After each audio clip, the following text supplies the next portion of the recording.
Hi, today I'm going to read some more poetry. I've chosen a book called The Rubaiyat of Omar Khayyam, and this has special personal significance to me. My father served in Palestine before the Second World War, and at about that time he purchased this book, and his signature and the year are in it. And it seemed to mean a lot to him.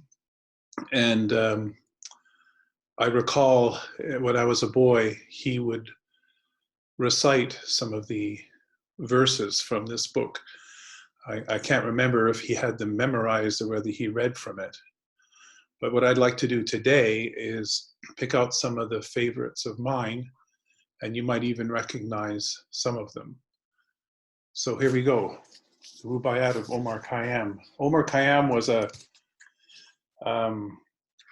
mathematician and an astronomer and obviously a poet. I lived about 1,000 years ago in Persia. He wasn't a religious person. He was a bit of a cynic, which might be why my father liked him and why it appeals to me.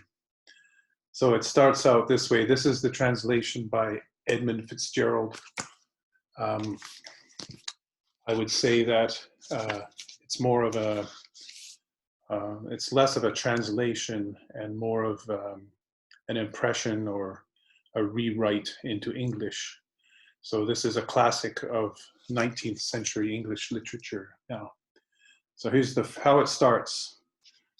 Awake, for morning in the bowl of night has flung the stone that puts the stars to flight. And lo, the hunter of the east has caught the Sultan's turret in a noose of light. So as an astronomer, that appeals to me. That's a good opening. It goes on to say, dreaming when dawn's left hand was in the sky, I heard a voice within the tavern cry, awake, my little ones, and fill the cup before life's liquor in its cup be dry. Now there's those who would say that the phrase dawn's left hand refers to the zodiacal light, which is illustrated in the background to this video. The zodiacal light can only be observed in very dark skies with no moon, no lights. And in the morning, at certain times of the year, and in the evening and other times of the year, you see this glow in the sky. And Khayyam is thought to have been referring to zodiacal light when he mentioned dawn's left hand, because that would appear first, and then dawn would come, and then the sun would rise. The next one I'd like to read is, here's one. This is one that people might recognize, or at least parts of it.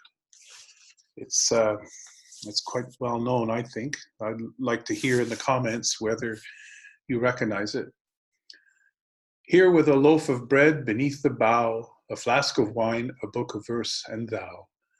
Beside me, singing in the wilderness, and wilderness is paradise enow. Does that ring any bells for anyone?